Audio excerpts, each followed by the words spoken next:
Rishikesh mayor के चुनाव में फुल सिनेमा चल रहा है। हर दिन कुछ न कुछ इंटरेस्टिंग हो रहा है। मंच पर मंगलेश डंगवाल के आंसू कितना इम्पैक्ट डालेंगे? किसी ने मंगलेश डंगवाल को क्यों जान से मारने की धमकी दी? प्रेमचंद्र अग्रवाल ने डंगवाल के पैर पकड़ करके माफी मांगी। ऋषिकेश चुनाव लोक गायकों के लिए भी क्या धर्म संकट बन गया है? प्रेमचंद्र अग्रवाल ने क्यों कहा कि चुनाव मैदान पर लड़े जाते हैं, सोशल मीडिया पर नहीं लड़े जाते? आइए बात करते हैं इस टॉपिक पर इस वीडियो में, लेकिन आगे बढ़ने से पहले चैनल को कीजिए सब्सक्राइब, वीडियो को कीजिए लाइक, अपनी बात कमेंट सेक्शन में जरूर रखें और जो लोग फेसबुक पर ये वीडियो देख रहे हैं, यूट्यूब चैनल पर भी जरूर आए क्योंकि मेरे सभी वीडियो सबसे पहले YouTube चैनल पर ही आते हैं और वहां पर आपके लिए डिस्क्रिप्शन में काफी सारे प्रोडक्ट्स भी होते हैं जिनको आप चेक कर सकते हैं। ऋषिकेश मेयर चुनाव एक बार फिर से चर्चाओं में है। यहाँ चुनाव के दौरान ट्विस्ट एंड टर्न्स हर रोज कुछ न कुछ नए देखने को मिल रहे हैं। भाई चुनाव तो 11 नगर निगम, 90 से ज्यादा नगर पालिका और नगर पंचायतों के साथ साथ कई 100 वार्डों में हो रहा है, लेकिन बातें ज्यादातर ऋषिकेश की ही हो रही है। इस चुनाव में प्रत्याशी तो प्रत्याशी, अब लोक गायकों का भी फ्लेवर देखने को मिल रहा है। पहले दिनेश चंद्र मास्टर का एक कार्यक्रम होता है जिसमें उत्तराखंड के वरिष्ठ लोक गायक नरेंद्र सिंह नेगी आते हैं और वहां पर आकर के गीत गाते हैं। इस कार्यक्रम में भीड़ भी खूब ज्यादा जुटती है।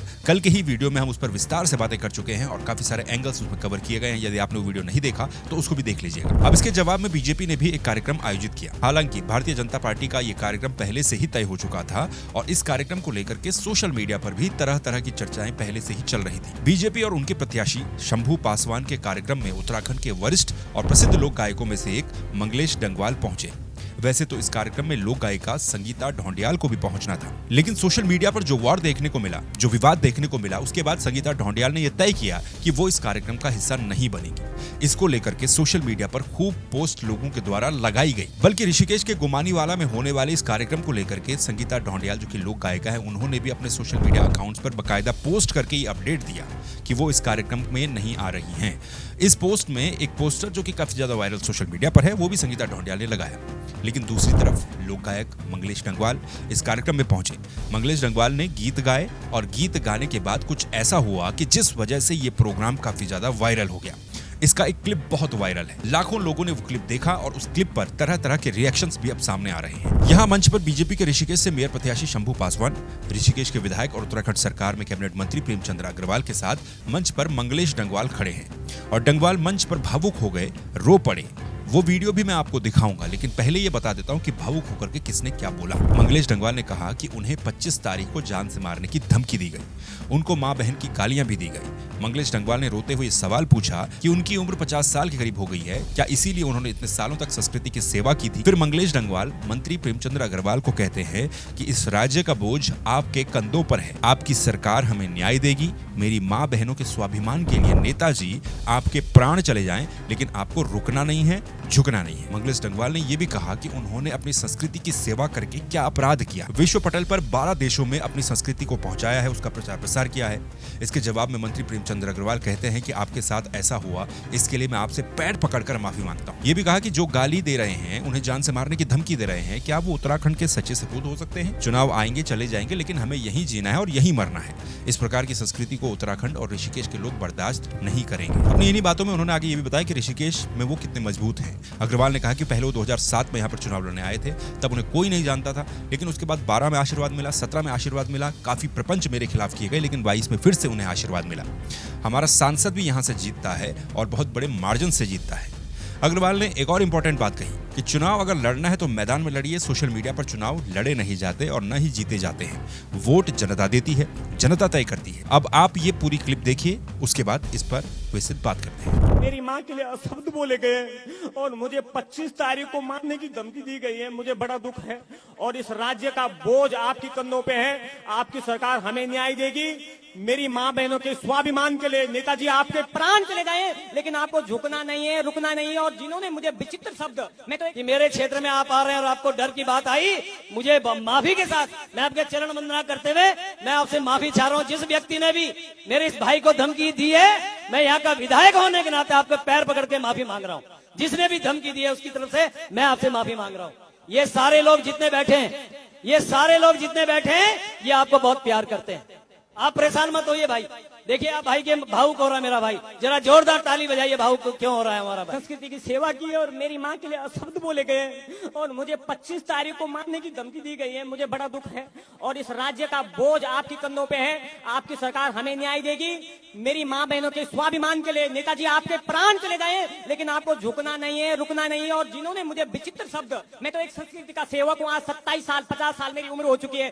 मैंने ऐसा संस्कृति की सेवा करके क्या अपराध किया है? विश्व पटल पर 12 देशों में मैंने अपनी संस्कृति को पहुंचाया है और मेरी माँ के नाजायज संबंध बीजेपी मोदी से लेकर धामी तक फैला गए हैं। क्या मैंने इसलिए सनातन धर्म में जन्म लिया है? क्या ये चोला पहनने के लिए मैंने आज ये दिन देखा था? मैं एकमात्र ऐसा कलाकार हूँ जिसने सच्चे न्याय से सनातन धर्म के लिए गीत लिखा था, लेकिन मेरा अपमान किया जा रहा है। अब आप लोग बताइए, जो धमकी दे रहे हैं वो क्या उत्तराखंड के सपूत हो सकते हैं? क्या वो उत्तराखंड के हितैषी हो सकते हैं? जो इस प्रकार के मेरे मंगलेश के लिए बोलता है, माँ बहन के ऊपर जाता है, क्या वो हमारा हितैषी हो सकता है? भाई बहन, चुनाव तो आएंगे और चले जाएंगे, मुझे और आपको यही मरना है और यही जीना है। इस प्रकार की संस्कृति मेरे उत्तराखंड और मेरे ऋषिकेश लोग बर्दाश्त नहीं करेंगे। ये मैं आपको कहने के लिए यहाँ खड़ा हूँ और भाई मैं आपके साथ खड़ा हूँ। सवाल ये नहीं कि आप आज मेरे मंच पे आए, आपने तो मेरा दिल जीत लिया है। जब भी आपको प्रेम अग्रवाल की जरूरत पड़ेगी, मेरी जनता जानती है, मुझे डरना नहीं आता, झुकना नहीं आता, कंधे से कंधा मिला के आपके साथ खड़ा रहूंगा। ये मैं आपको जनता के बीच में अपनी जबान दे रहा हूँ। सब जानते हैं मेरे बारे में यहाँ पे। और इस प्रकार के लोग वो समाज के भी हितैषी नहीं हो सकते। क्या क्या प्रपंच रच रहे हो भाई? चुनाव लड़िए ना, चुनाव लड़िए। देखिए आज मैं आपको एक बात कहने के लिए खड़ा हूँ। मुझे याद है मंगलेश भाई, मैं आपको बता रहा हूँ जनता के बारे में। मैं 2007 में पहली बार चुनाव लड़ने के लिए आया था। ये मुझे लोग नहीं जानते थे, आपको तो दुनिया जानती भाई, तुम्हें सारी दुनिया जानते, मुझे कोई नहीं जानता था यहाँ पे।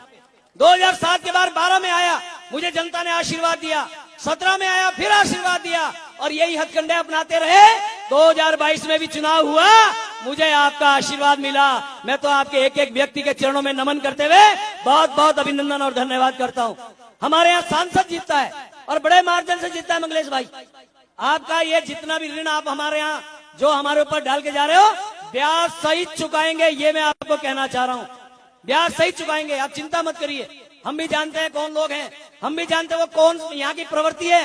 अरे चुनाव लड़ना है तो मैदान में लड़िए, सोशल मीडिया में लड़ने से कुछ नहीं होता है, जनता वोट देती है। दरअसल मंगलेश डंगवाल भावुक इसलिए भी हुए क्योंकि ऋषिकेश चुनाव में एक बहुत बड़ा तबका पहाड़ के नाम पर दिनेश चंद्र मास्टर जी के साथ खड़ा है। पहाड़ और मैदान का तो चुनाव है ही, और उनके समर्थन में नरेंद्र सिंह नेगी का कार्यक्रम भी हुआ। वो नरेंद्र सिंह नेगी जो अक्सर आपको किसी भी राजनीतिक मंच पर देखने को नहीं मिलते हैं। और बीजेपी के कार्यक्रम के बारे में जब पता चला कि वहां पर मंगलेश डंगवाल आ रहे हैं इसके काउंटर में, तो उस पर सोशल मीडिया पर खूब हंगामा शुरू हो गया। कई लोगों ने मंगलेश डंगवाल को ट्रोल भी किया होगा, ये कहते हुए कि पहाड़वाद के सवाल पर जहां लोग एक तरफ खड़े होने की कोशिश कर रहे हैं, वहीं आप उत्तराखंड के लोक गायक हैं और भाजपा के कार्यक्रम में जा रहे हैं, उनके कार्यक्रम में जा रहे हैं जिनसे ये चुनावी लड़ाई है। कई लोगों ने बेहद शांत और सम्मान वाले अंदाज में मंगलेश डंगवाल के वीडियोस पर कमेंट करके ये अपील की कि आप ऋषिकेश कुमानीवाला के बीजेपी समर्थन वाले कार्यक्रम में न आएं। ये लोगों की अपनी भावनाएं रही होंगी, जिस वजह से लोगों ने अपील की भाई मंगलेश डंगवाल जी आप उस कार्यक्रम में ना जाएं। अब जो बात मंगलेश डंगवाल ने कही है कि उन्हें जान से मारने की धमकी दी गई, माँ बहन की गालियां दी गई, अगर ऐसा सच में हुआ है तो वो भी बहुत ही निंदनीय है। ऐसा बिल्कुल नहीं होना चाहिए और ये भी समझने की कोशिश करनी चाहिए कि एक कलाकार सिर्फ कलाकार होता है, इससे फर्क नहीं पड़ना चाहिए कि वो किस मंच पर किसके लिए क्या गा रहा है। जाहिर सी बात है कि स्टेज शो करना उनका काम है, उनके किसी के साथ आने या जाने से उनको जज नहीं करना चाहिए। उनकी स्वतंत्रता है, वो किसी के साथ भी काम कर सकते हैं। दरअसल इस समय ऋषिकेश के चुनाव में भावनात्मक एंगल भी काफी ज्यादा हाई है, इसीलिए हो सकता है कि ये ट्रोलिंग हुई हो। अब वो किसी भी गायक का अपना व्यक्तिगत फैसला हो सकता है कि वो उसके बाद क्या करता है। जैसे संगीता ढोंडियाल ने फैसला लिया कि वो कार्यक्रम में नहीं जाएंगी और डंगवाल जी ने यह फैसला लिया कि वो कार्यक्रम में जाएंगे। चुनाव आएंगे जाएंगे, लेकिन किसी को मारने की धमकी देना या फिर किसी को गालियां देना, माँ बहन की गालियां देना कितने ही दिन चल जाएगा। ऐसा अगर हुआ है तो वो नहीं होना चाहिए। लेकिन कुछ सवाल लोगों के ये भी हैं कि इसमें मंच पर रोकर और विधायक से न्याय मांगने वाली क्या बात थी। कुछ लोगों का कहना है कि अगर ऐसा हुआ भी था तो आपको पुलिस में शिकायत करनी चाहिए थी और बतानी चाहिए थी कि अमुक व्यक्ति ने, मतलब पर्टिकुलर इस नाम के व्यक्ति ने मुझे जान से मारने की धमकी दी या फिर अभद्र भाषा का प्रयोग किया या फिर बदतमीजी की।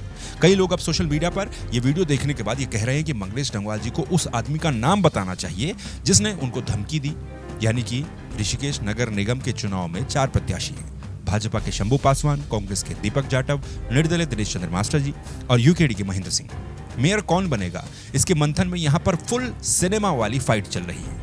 अभी कल ही पता लुक सीजन 2 रिलीज हुई है। वो जितनी थ्रिलिंग, जितनी रोमांचक, जितना ड्रामा उसमें है, वैसा ही ड्रामा, वैसा ही थ्रिलर ऋषिकेश नगर निगम का चुनाव भी दिख रहा है। बयानबाजी, भीड़बाजी, गीतबाजी सब कुछ है। लोक गायकों के ऊपर बड़ा धर्म संकट है कि वो किसका समर्थन करें, किसके समर्थन में गाएं। और अब तो आंसू भी शामिल हो गए हैं। अभी भी 5 दिन और शेष है, न जाने इन 5 दिनों में और क्या क्या देखने को मिलेगा ऋषिकेश में। वैसे प्रेमचंद्र अग्रवाल ने मंच से एक बात बोली, चुनाव मैदान पर लड़े जाते हैं, सोशल मीडिया पर नहीं। शायद उनका इशारा दिनेश चंद्र मास्टर की तरफ था, क्योंकि सोशल मीडिया पर तो मास्टर खूब छाए हुए हैं, मैदान पर उनकी पकड़ कहां तक है, आखिर में यही बात मायने रखने वाली है। हो सकता है कि आज सोशल मीडिया पर उनके पक्ष में कई सारे लोग बात कर रहे हों, पोस्ट कर रहे हों, उनके कार्यक्रम में दूर दूर से लोग आए हों, लेकिन उसमें ऋषिकेश नगर निगम के वोटर्स कितने हैं और जो हैं भी वो 23 तारीख तक कहां रहेंगे, क्या उन्हीं के साथ रहेंगे या नहीं, ये भी आखिरी समय पर मायने रखेगा। और यही बात प्रेमचंद्र अग्रवाल ने भी बोली है। लेकिन कुछ भी हो, मास्टर नाम ने इस चुनाव में ड्रामा तो फुल भर ही दिया है और इसमें कोई शक नहीं है कि वो भी अब इस खेल के हैवीवेट बन चुके हैं, मतलब त्रिकोणीय मुकाबला बन चुका है। आपका क्या कहना है, कमेंट करके बताइए। चैनल को सब्सक्राइब कीजिए, वीडियो को लाइक कीजिए। फिर मुलाकात होगी दूसरे वीडियो में, दूसरे टॉपिक्स पर। डिस्क्रिप्शन में कुछ प्रोडक्ट्स हैं, आप उनको चेक कर सकते हैं। आपसे फिर मुलाकात होगी किसी दूसरे वीडियो में दूसरे टॉपिक के साथ। नमस्कार, अपना ख्याल रखिए।